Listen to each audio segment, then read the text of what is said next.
Let's talk about the meat of this episode, which is the surprise on Sunday that Bob Iger is coming back to run Disney for the next 2 years, and Bob Chapek is out of here. Out of here.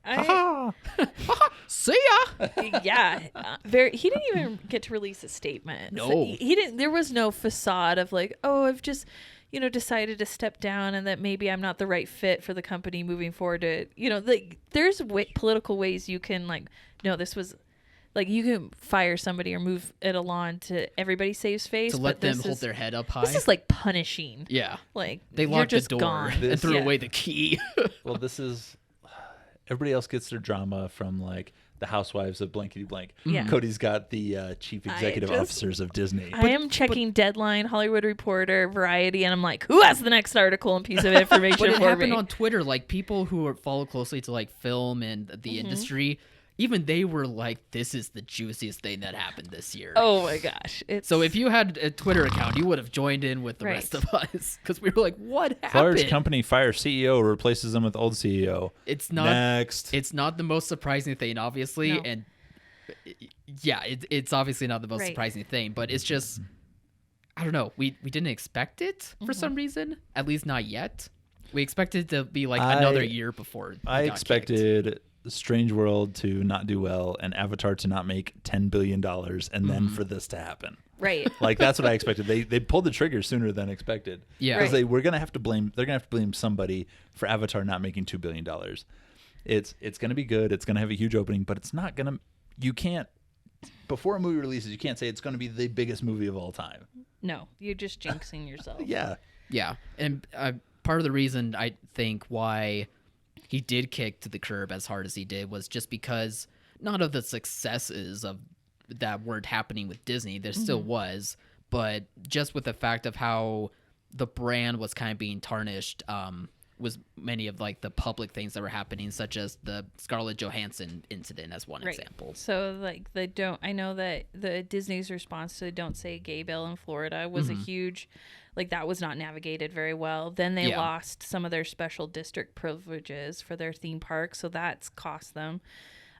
Although I think it cost the county in Florida where they lost that even more because now the county has to pay for that stuff that Disney was paying for. So, but it just, I think optics didn't look good. Especially with those parts. Right. Then Scarlett Johansson sues you and you basically start a public fight with top talent in one of your biggest franchises. That doesn't look very good. Which turned away a lot of the talent that would have worked with Disney. Doesn't signal to the creative community you're on board with them and you're going to take care of them. Yep, they're still part of it, even though box office results say otherwise. Exactly, and then you have some bad earnings calls, and it's the money that spoke. And once they did, the stock plummeted. Yeah, the stock plummeted, and heads had to roll. Somebody had to be fired, and he got fired sooner. Like Ken said, though, I think it would have been good after the new year.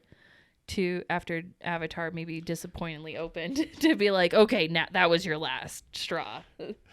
No, there was something behind the scenes that Cody will find out on Deadline. I cannot wait by looking at these things, but that somebody said that caused this to happen sooner than it probably was going to. Well, I think it's the CFO went to the board and said that they lost confidence in his ability to make decisions. So I feel like they've had those before anyway. So what was different this time?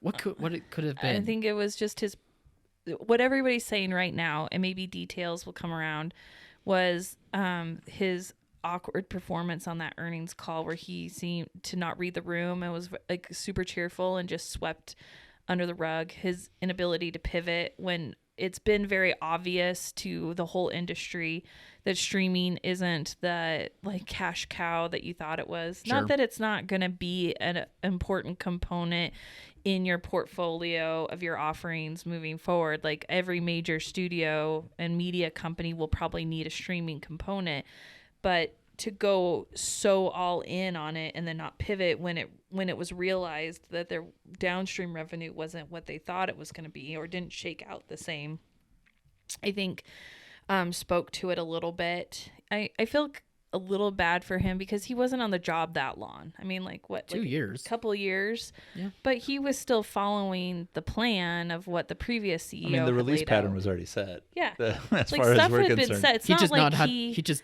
couldn't make people angry. films Oh, were wait. made. Yeah. He now he did get to make some decisions on the release of those, and I think that he messed up there a little bit on this, Especially all the in. Pixar stuff and Yeah, the animated releases. I think that now he did have full control over that, and that was a big misstep in this pursuit of making streaming, because it's always been Disney's desire to have that direct to consumer. Everything's in-house. It Yeah. doesn't go to anybody else. Doesn't go to anybody else. So that's a mantra that's always been there with Disney. But I think that by going through somebody else, you added value. By going through theaters, you added a value to it that you can't get just putting it on your own platform.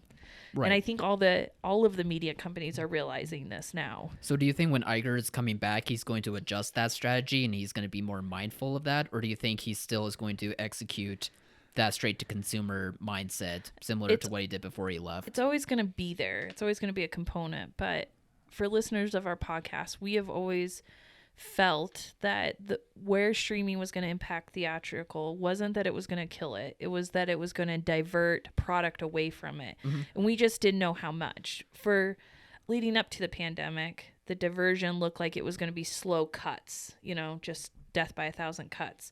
Then the pandemic hit and it was like bloodshed. We're taking all of your We're product. taking 5 limbs. Yeah. And I then only have 4 to give. yeah, exactly.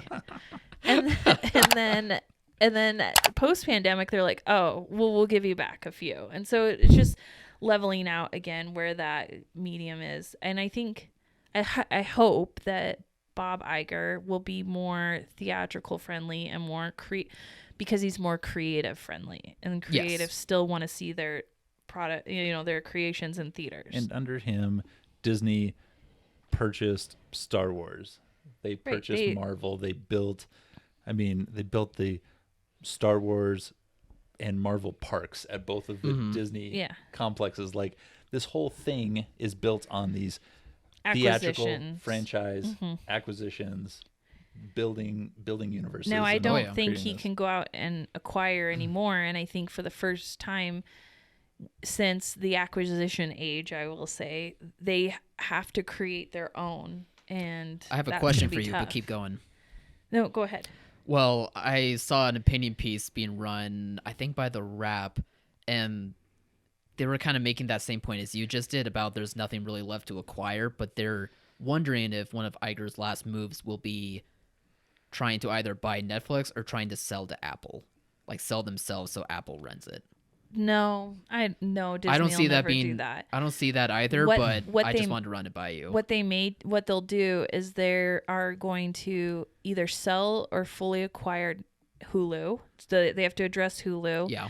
And there's some talks about what to do about ESPN. Now, I don't think they'll ever get rid of it, but they're going to have to decide if they're going to go all in more on live sports and how that lives, or what they're going to do with those. But he will have to decide what to do with Hulu and ESPN. And he has to, there's a lot of push for him to buy out Comcast Universal on Hulu and completely own Hulu. But what's the point of that? Like, it doesn't quite make sense. So it's just a weird thing that they don't really know what to do with it. It's valuable, it's an asset, but does everything go on the platform? Like, they need to decide what to do with Disney Plus. Like, what's it going to be? Some of these acquisition strategies, I wonder if they're popping open the champagne and they're celebrating that they did it, and then they look at each other and go, wait, now what? How do we pay for like this? at the end of Finding Nemo, where they're like, we're free, but they're still trapped in like the plastic bag, so they're like, oh wait, now what? This is exactly what they did when they purchased Fox, and they're like, we're purchasing one of our biggest competitors. We're taking them out of the equation, and then we have 400 movies that are rated PG-13 or R that we have no idea what to do. We don't know what to do with. And I think they there's more fully than realize X-Men and Avatar. Yeah, I think they fully realize they don't know what to do with those types of movies. So why keep Hulu around? Why keep that? So I think now it's just a different picture than it was when they acquired Fox and had this streaming timeline kind of set out. The pandemic accelerated, that in some ways and changed the landscape in others. And so I think it's now of just figuring out where their brand identity goes in the next 10 years. Yeah. And we'll have to see, obviously. We're going to see more, like you said, it's the same as straight to video, straight to DVD. Right. We're going to lose a lot of everything that's less than a B+ film as far as what they think is going to make money. Yeah. And we are operating right now. Films were written, greenlit, and produced during the Me Too movement in 2017 through 2020. Yeah. That's when all these were created and put in production. And then So the now- pandemic shut it down. Pandemic shut it down, and these are being released now. But now we're going to see what the films that are written in 2020 to 2022 and produced and greenlit, what those are going to look like. But we'll see it 2 years from now when we're in a completely different landscape. So there's some of that issue. Also, we So have no way of catching up. we have a big competitor in Amazon and about ready to enter the market too. And and Amazon's talking about having $1 billion a year for movies made for theatrical. Like, Wow. Which is hilarious.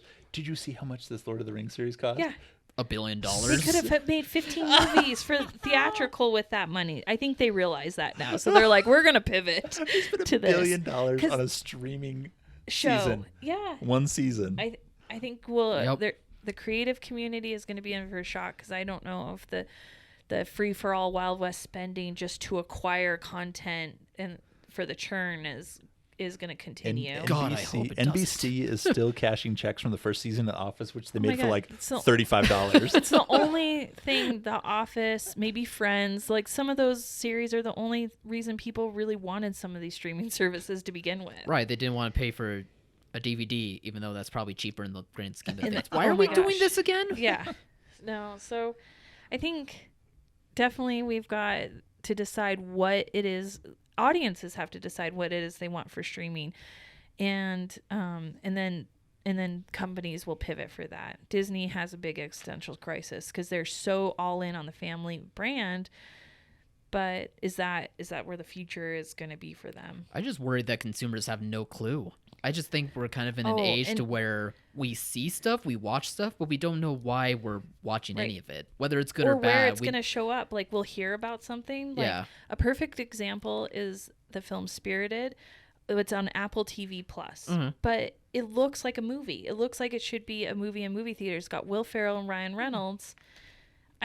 A lot of our clients got asked about it by customers. They were like, "Are you getting this movie? It's a Will Ferrell Christmas movie. Yeah. Ryan Reynolds Christmas movie. Are I you get gonna it. get it?" Yeah. And theaters are like, "No, it's on Apple TV Plus." There is confusion in the marketplace of where content is going and where it should originate and the flow of things. And our best Christmas themed film this year, the only one that we have in the market, is Violent Night. yeah, We have nothing with Santa Claus. It's going to be a with- Christmas classic, with guys. elves. We have nothing that's PG-13 or less. I'll just say we're gonna watch the Bob Iger thing. Our hope is that he'll be more friendly to theatrical, but you never know, because Bob Chapek was really just following a blueprint set out before. So it just really depends on what happens with the streaming service. But we're very this is more hopeful than I've been for theatrical with regards to Disney than in a long time. Bob Chapek did not care about theatrical at all. He really didn't. Correct. And he was not friendly to creatives, and he just didn't understand our industry at all.